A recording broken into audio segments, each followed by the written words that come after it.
Hello friends, welcome to second video of Basics of Electric Vehicle Simulations using Ansys. In this video, we are going to learn about EV motor sizing and motor drive analysis using Ansys RM Expert and Maxwell tool. Before we begin with the second video, I would like to explain the legends which I am going to use for this video. So the topics that will be covered is represented by an I, and the topics which I'm not going to touch upon is something represented by this symbol. So here is the symbol of a hand, which are the topics of focus on, and the topics which I'm going to put in a black box, or we are going to just see the overview of that. We will not go into that detail. That is a black box. So these are the learning aids, and I'm going to add this for all the topics in order to keep clear about the level of the discussion we are going to have. Since it is a beginner level course, this will definitely help you to understand what are the contents covered and what are the contents not covered. So let's move on with what you are going to learn in this video, and I have applied the legends here as well. So you are going to learn about motor power estimation for on-road electric vehicle, and that is what we are going to focus on. We are going to do the first point by considering the physics and mathematics of forces acting on a vehicle, and which can be classified into rolling resistance, aerodynamic drag, acceleration and hill climbing. So we are going to treat the physics and mathematics as a black box over here. We will be doing the quick calculation using Microsoft Excel. That is what is included in this video. We are going to touch upon what is the meaning of a drive cycle and how is it important for motor sizing. We are also going to look at classification of electric motors. Now, classification of electric motors can be done in many ways, but what is the way which we have approached, that is only going to be one way, and there are many other ways for classification. So we are going to see this classification as a black box, and will not further classify those machines, and we will not discuss in that detail. And the last topic for this video is going to be factors affecting the choice of EV motors. So what are the factors that will affect the choice of an electric vehicle motor? So this is included in this video, and let's move ahead now with the first topic. So if we assume that this is a propulsion motor, and we say that this motor is responsible for driving the vehicles. So if I consider that this motor is required to run the vehicle, then what is the first thing?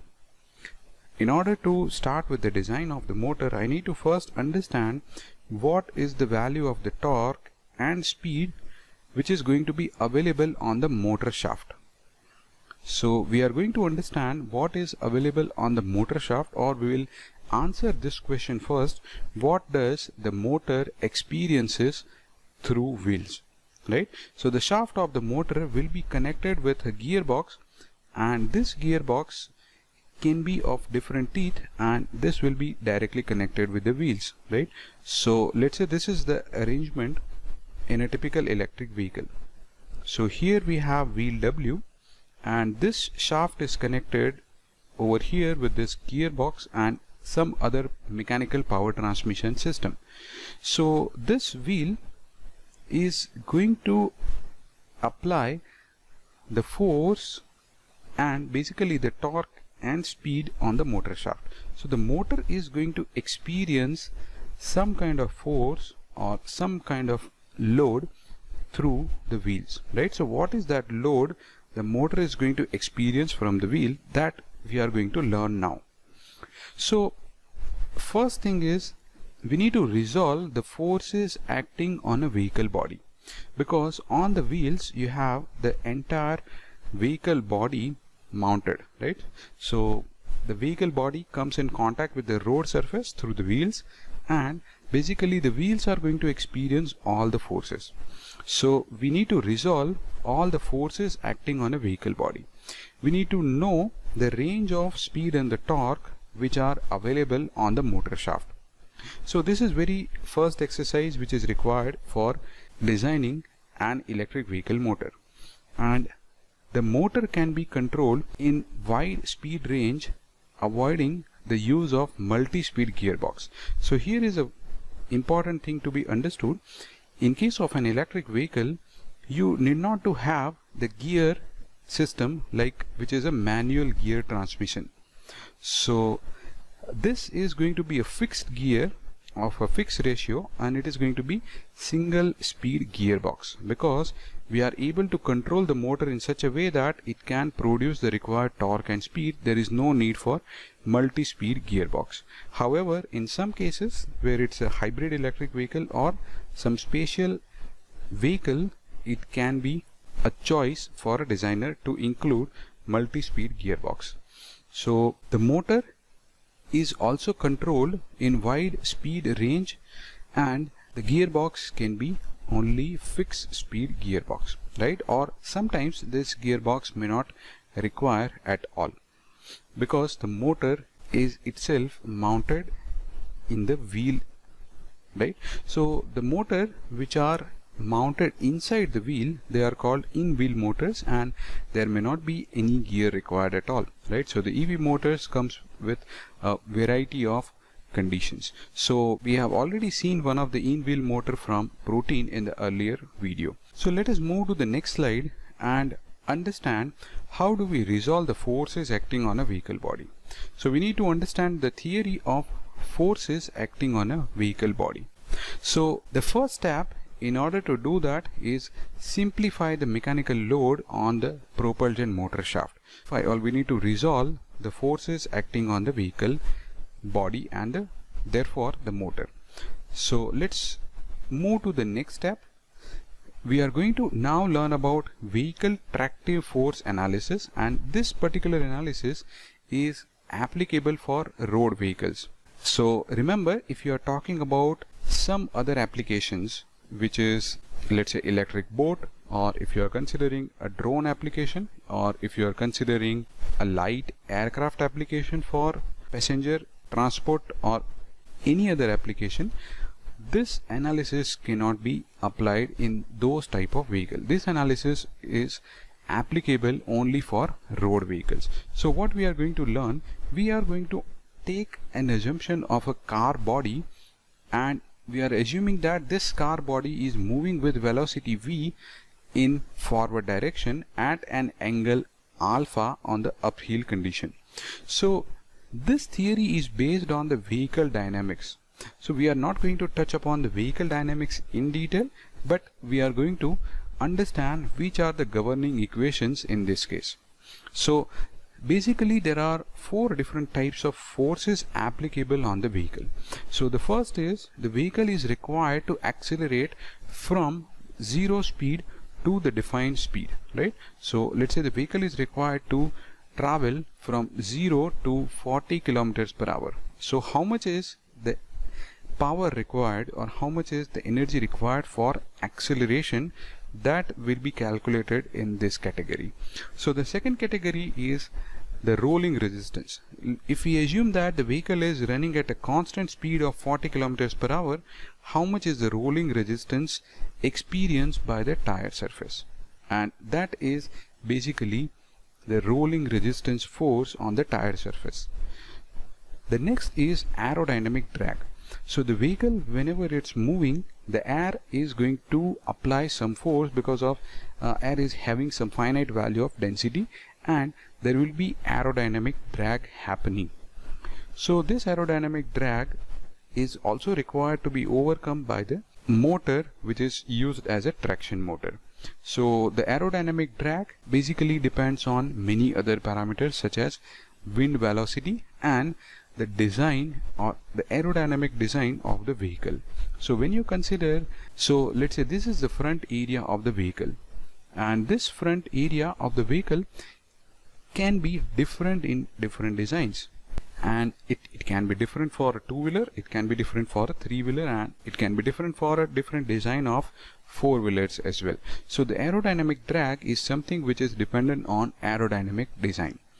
We are not going to touch upon the vehicle dynamics theory and aerodynamic drag in detail, but we will know what are the fundamental governing equations. And the last part is basically the hill climbing force.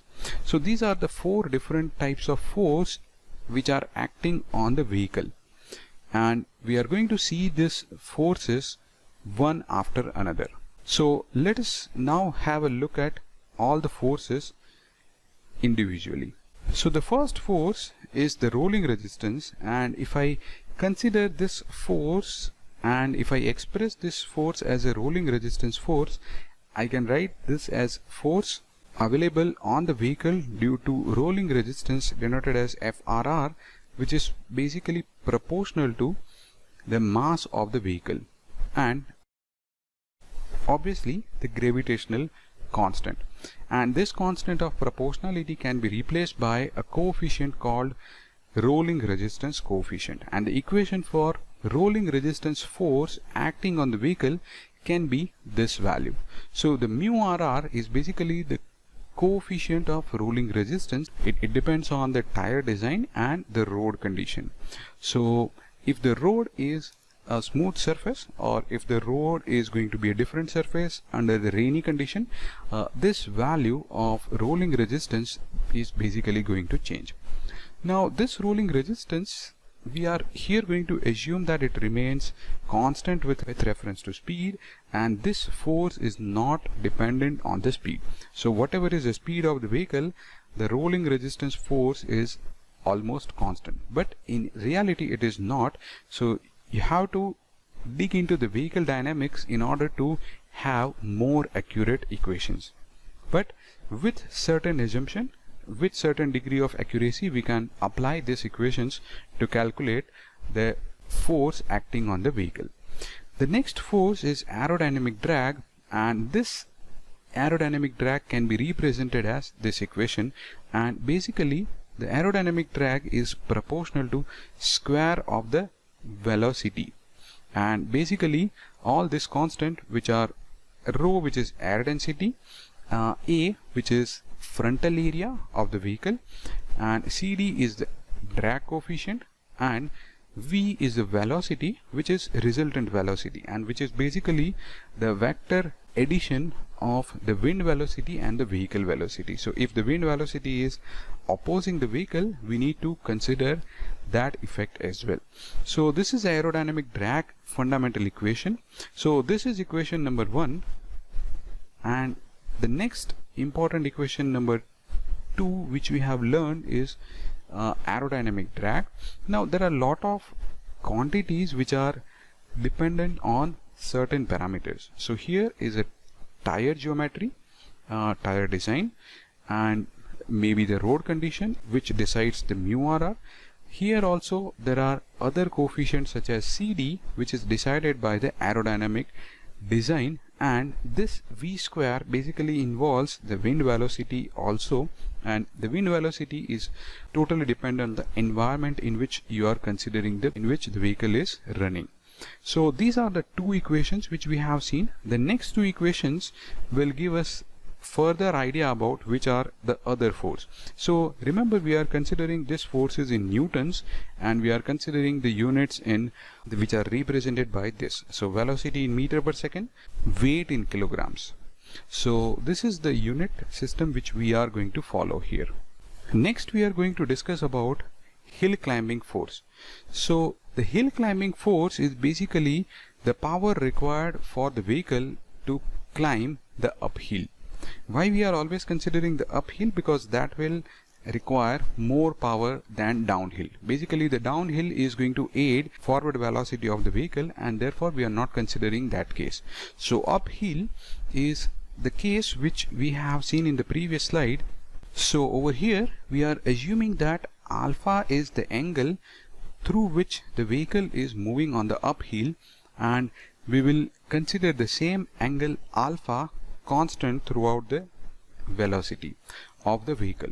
So this can be a similar situation where your vehicle is moving on the flyover, so or your vehicle is coming out of the basement or from the parking area under the ground level.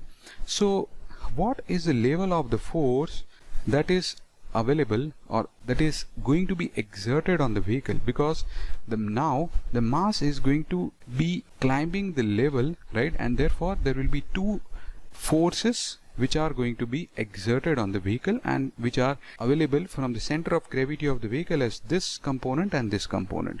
So let's consider the component which is acting on the opposite side of the vehicle velocity, which is this area, and this is going to be this. So we are going to consider the mg sine alpha as the hill climbing force. Let us now see the equation for the hill climbing force. So the hill climbing force is denoted as FHC, which is mg sine alpha.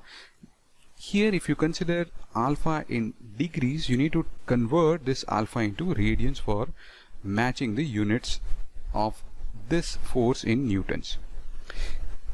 For acceleration, we can apply the simple equation, which is the Newton's law, where the force is equal to mass into acceleration. But basically this acceleration is going to be the combination of linear acceleration experienced by the vehicle body along with the angular acceleration experienced by the moving parts inside the vehicle. Now this moving parts can be the rotor of the motor along with the gearbox. So the gearbox and the rotor of the vehicle will have some kind of inertia, and that has to be included over here. So when we consider the mass of the vehicle, this mass is considered as the moment of inertia, and that is included with 10 to 15% higher than the actual mass of the vehicle body. So when we consider all such forces, right, so we have now addition of all the forces, which is basically a rolling resistance force added with aerodynamic drag force added with hill climbing force, which we have seen over here, along with the acceleration force. Now all these forces together will develop an equivalent force which is called a tractive force Ft. So tractive force Ft is basically motor is required to produce this much amount of force. Now we are talking about the force. How do we come to the power, right? So the power equation is as simple as this: force times speed, right? So if you have force in newtons and speed in meter per second, you can get the power in watts. So these equations are very fundamental equation for vehicle power analysis for road vehicles. So let us now move ahead and do the full analysis with some assumed values. Okay, so here is the total tractive effort and the motor power estimation. So as we discussed in the previous video, we are going to do this thing which is called motor power estimation. We are going to come up with how much is the watt rating of the motor, right? So we are definitely interested in the torque which motor is required to generate. We are interested in the speed range the vehicle is required to cover, and based on this we are also interested to calculate the power, which can be in watts or kilowatts. So let us figure out a way and let's apply all these equations and calculate these parameters. So what we are going to consider? We are going to consider extreme conditions, right? So the maximum value of the speed at which the vehicle is running, the maximum value of the angle at which the vehicle may travel. We are going to consider the maximum value of the acceleration it requires, and we will also consider the maximum rolling resistance which can present. So the total force is addition of all individual components, as I explained in the previous slide, and we are going to do all in one calculation. So let's apply all these four basic formulas and try to figure out how much is the power rating of the motor. And basically when we do so, we are going to do a single point calculation, right? So remember, this is going to be a calculation at given vehicle speed. Let's say vehicle is traveling at v velocity which is linear velocity in meter per second, all our calculations related to P watts will be at V meter per second. So keep this point in mind, and we will come back to the slide again after looking at this Excel calculator. So let me now open the Excel calculator and show you all these calculations for vehicle power analysis. So here is the Excel calculator which will be calculating all the forces one after another. So if we consider the vehicle body weight or the empty vehicle weight is around 1625 kilograms, and there are 400 kilograms of payload, and the coefficient of rolling resistance is 0.0111, then the rolling resistance force will be the addition of this two weight multiplied by G, which is 9.8 times mu RR. So this is going to come up to 220 newtons. So how do I came up with this is basically the Chevrolet Bolt EV. I'm considering the Chevrolet Bolt electric vehicle as a reference vehicle. So I'm referring to this link for the vehicle specifications. So this vehicle specification is given over here as like this, and basically it has battery system of this many number of cells and 60 kilowatt hours of energy, and electric drive systems where you can see the power rating of the motor is 150 kilowatt, and it's a permanent magnet drive motor, and there is a final drive ratio. Basically it's a single speed gearbox which is 7:1, and there are all other parameters of the vehicle mentioned over here. So what are the dimensions of the vehicle, what is the frontal area of the vehicle? I think you can calculate all this from this particular article. So I'm referring to this article and I entered the values in this Excel sheet.